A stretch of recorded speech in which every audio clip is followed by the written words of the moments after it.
Wednesday morning groceries வாங்கணும் அப்படின்ட்டு காலையில் ஒரு 11 மணிக்கு மேலே வீட்டில இருந்து கிளம்பிட்டேன்.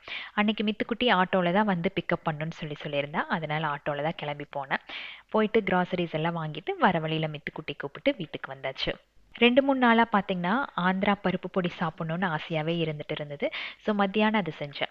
ஒரு கடாயில் 1/2 கப் அளவுக்கு துவரப்பருப்பு அதை நல்லா ஃப்ரை பண்ணி எடுத்துக்கணும். பாசிப்பருப்பு 1/4 கப் அதை ஃப்ரை பண்ணிக்கோங்க. அதே மாதிரி கடலைப்பருப்பு 1/4 கப் அதையும் நல்லா ஃப்ரை பண்ணி எடுத்துக்கோங்க. இப்போ காரத்துக்கு தகுந்தாற் போல் வரமிளகாய் லைட்டாக ஃப்ரை பண்ணிவிட்டு இதோட சேர்த்துக்கோங்க. கடைசியாக பார்த்தீங்கன்னா 1/4 கப் அளவுக்கு பொட்டுக்கடலை இருக்கு இல்லையா, அது சேர்த்துட்டு ஒரே ஒரு செகண்ட் நீங்கள் ஃப்ரை பண்ணதுக்கப்புறம் சீரகம், கொஞ்சமாக வந்து பெருங்காயத்தூள், இது எல்லாத்தையும் நல்லா ஃப்ரை பண்ணிவிட்டு நல்லா ஆறுனதுக்கப்புறம் தேவையான அளவு உப்பு சேர்த்து மிக்ஸி ஜாரில் அரைச்செடுத்து ஒரு ஏர்டைட் கண்டெய்னரில் ஸ்டோர் பண்ணி வச்சுக்கோங்க. 1 மந்த்துக்கு கெட்டு போகாமல் இருக்கும். இது வீட்டில் ரெடியாக இருந்தால் லேசியாக இருக்கிற நாளில் ஜஸ்ட் சாப்பாடு மட்டும் சூடாக வச்சுக்கலாமே.